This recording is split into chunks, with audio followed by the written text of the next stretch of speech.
कभी भी खुदा ना खास्ता किसी बेटी बहन के साथ ऐसा इंसिडेंट होता है, उसको घबराने की ज़रूरत नहीं है। ये कवानीन सख्त से सख्त इसमें सज़ा है, जो मुजरिम है उनके लिए इसमें सख्त से सख्त सज़ा है।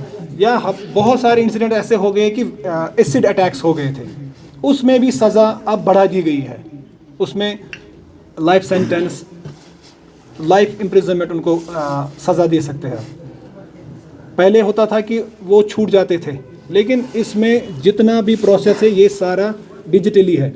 इसमें एफआईआर स्टार्ट होने से लेके चार्जशीट तक आपको ऑडियो वीडियो प्रोसेस इसमें इस्तेमाल में लाना है।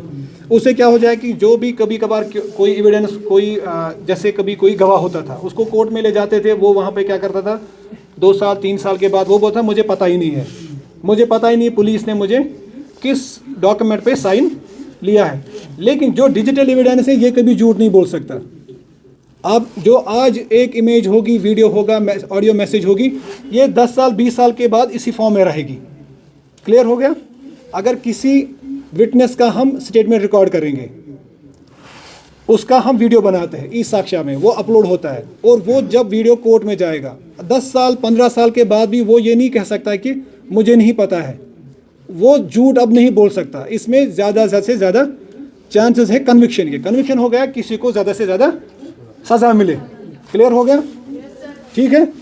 जैसे इन्होंने बताया आईपीसी, सीआरपीसी और एविडेंस एक्ट, वो रिपील हो गए, बीएनएस, बीएनएसएस, बीएसए। ठीक है, वो क्यों रिपील हो गए? जो पुराने 3 कवानीन थे वो ब्रिटिश एरा के थे, कॉलोनियल, उसमें पूरा फोकस था पनिशमेंट पे। पनिशमेंट 2 किस्म का होता था, किसी को जेल भरा दिया जाता था या किसी को फाइन किया जाता था। 2 किस्म के पनिशमेंट होते थे। लेकिन अब इसमें ज़्यादा फोकस है जस्टिस पे, ये जस्टिस ओरिएंटेड है। पहले क्या होता था, जो ब्रिटिशर्स ने कानून बनाए थे उसमें जो हमारी यहाँ हिंदुस्तान की आवाम थी, उनके साथ कोई उसमें डेलिब्रेशन नहीं हुई थी, उनके साथ कोई मशवरा नहीं किया गया था, उन्होंने अपने मफाद के लिए वो कवानीन बनाए गए थे। लेकिन जो 3 नए कवानीन बनाए गए, इसमें यहाँ की जो यूनिवर्सिटीज़, यहाँ के स्टूडेंट्स, यहाँ के जो स्टेट के स्टेक होल्डर्स थे, उनके साथ मशवरा करके, डेलिब्रेशंस करके, उनसे फीडबैक लेके फिर ये 3 नए कवानीन बनाए गए हैं। इसका सिर्फ फोकस है जस्टिस पे, न्याय पे। और इसमें क्या किया, पहले क्या होता था कि 2 ही किस्म के पनिशमेंट होते थे। एक होता था किसी को फाइन होता था या किसी को जेल होता था। लेकिन इसमें एक और कम्युनिटी सर्विस, जो छोटे मोटे जुर्म होते हैं, 6 पेटी ऑफेंसेस, जिसके बारे में आपको मैं बताऊंगा। कोई बाहर पिक पॉकेटिंग करता है, ठीक है, अब उसको जेल में भर देंगे तो आपको लगता है कि उससे कोई पर्पस सर्व हो जाएगा। या कोई बाहर ड्रंकन कंडीशन में है, शराब की हालत में कोई हंगामा कर रहा है मेन चौक में, पहले इसको भी जेल भर दिया जाता था। लेकिन अब इसमें क्या किया जाता है, इसको पहले प्रूव करना, इसका मेडिकल किया जाएगा कि वाकई तौर ये ड्रंकन कंडीशन में था कि नहीं था। उसके बाद इसको कोर्ट में लिया जाएगा, वहाँ पे इसको पूछा जाएगा, जो एविडेंस हमने पेश किए होंगे उसके मुताबिक इसको सज़ा नहीं दी जाएगी, इसको कम्युनिटी सर्विस, कि इसको बताया जाएगा आप ड्रंकन कंडीशन में हो, आपने लोगों को यहाँ परेशान किया है, आप अपना जुर्म कबूल कर दो। ये कहेगा हाँ मैंने गलती की है, तो फ्यूचर में मैं ये रिपीट नहीं करूँगा, तो इसको सज़ा नहीं दी जाएगी, इसको कम्युनिटी सर्विस में लगाया जाएगा। इसको कहेंगे कि जो नियरेस्ट हॉस्पिटल है वहाँ का जो मेडिकल ऑफिसर होगा, उसको डायरेक्शन होगी कोर्ट से कि आप इसको 5 दिन या 1 हफ्ता या 2 हफ्ता, जैसे कोर्ट डिसाइड करेगा, कि आप इस हॉस्पिटल की मॉपिंग करेंगे, क्लीनिंग करेंगे, या पेशेंट्स का यहाँ पे छोटा मोटा जो सामान उठाना होता है सफाई करेंगे वहाँ पे। ये कम्युनिटी सर्विस है। आप समझ गए कम्युनिटी सर्विस क्या हो गया? अब इसको सज़ा के बदले कहाँ भेजा गया? हॉस्पिटल, ताकि ये वहाँ सफाई करे, मॉपिंग करे। ये है कम्युनिटी सर्विस। इसी तरह अगर कोई इलीगल ट्रेड कर रहा है, कोई गवर्नमेंट सर्वेंट है, फिर वो ट्रेड में इन्वॉल्व है, उसको भी कम्युनिटी सर्विस में लगाया जा सकता है। क्लियर हो गया? ये क्लियर हो गया कि नए कवानीन 3 क्यों आ गए, क्योंकि जो पुराने 3 कवानीन थे वो ब्रिटिशर्स ने अपने मफाद के लिए, फॉर देयर पर्सनल इंटरेस्ट, उन्होंने बनाए थे। उसमें जो हमारे लोग थे, हमारे देश के लोग थे, उनके साथ कोई मशवरा नहीं किया गया था। लेकिन जो ये नए कवानीन हैं, इसमें हमसे भी पूछा गया, हमसे भी फीडबैक लिया गया। ये 19 से 2020 से committee for referrals complain, but वो डर है अपने पेरेंट्स की वजह से कि ऐसे मेरे पेरेंट्स को पता चलेगा या कुछ ऐसा। तो ऐसा हो सकता है कि वो कंप्लेन कर रहा है एंड जो ये है पुलिस है वहीं से मतलब सारा मसला सॉर्ट करेगी एंड उसके पेरेंट्स तक बात नहीं पहुंचेगी। जो क्रिमिनल लॉज के लिए कमेटी बनाई गई, डॉक्टर रणबीर सिंह प्रोफेसर थे जिनकी क़यादत में ये बनाई गई।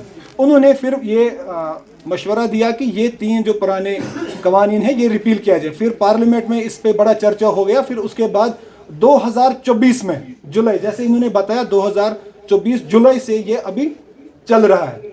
आपको पता है अब BNS, BNSS और BSA पहले होते थे IPC, CRPC, एविडेंस एक्ट, अब वो रिपील हो गए। अब नए 3 कवानीन, ये आपके लिए बहुत इंपॉर्टेंट है क्योंकि आप स्टूडेंट्स को पता होना चाहिए करंट अफेयर्स के बारे में भी। आप किसी भी कॉम्पिटिटिव एग्जाम में जाएंगे, आपको पता होना चाहिए कि आजकल क्या चल रहा है। पता है कि नहीं? ये जरूरी है आपके लिए, बहुत जरूरी है। करंट अफेयर्स के बारे में आपको पता होना चाहिए। दूसरा तो कभी भी काम आ जाएंगी।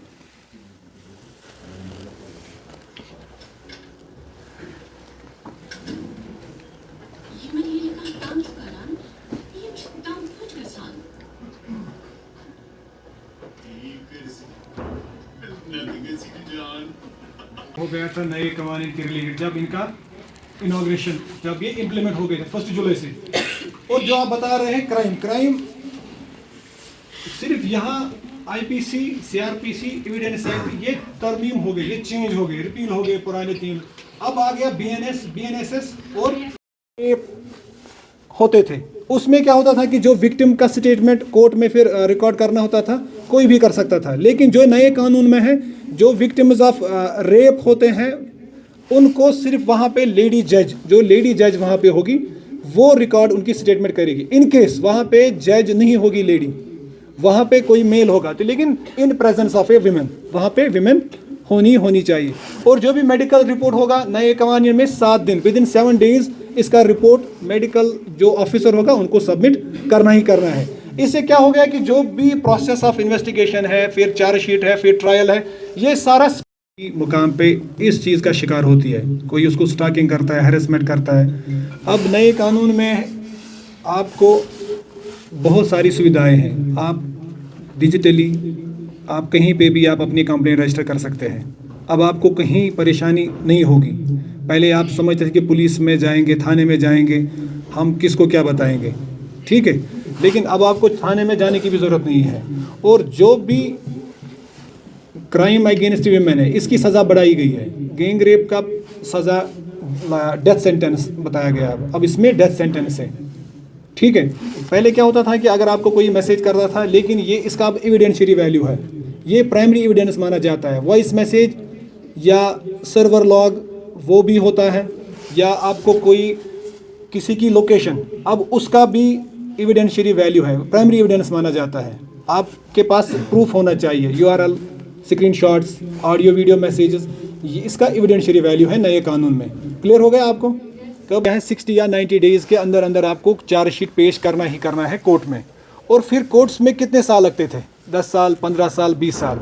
लेकिन उनको भी एक लिमिटेड टाइम फ्रेम है जिसके अंदर उनको डिसाइड करना है, जजमेंट देनी है। तो इसका फोकस है, जो नए कानून है इसका सिर्फ फोकस है किस पे? Speedy trial and justice system. और इसमें क्या होता था, पहले एक विक्टिम होता था, उसको पता ही नहीं होता था कि उसके केस का क्या हो गया।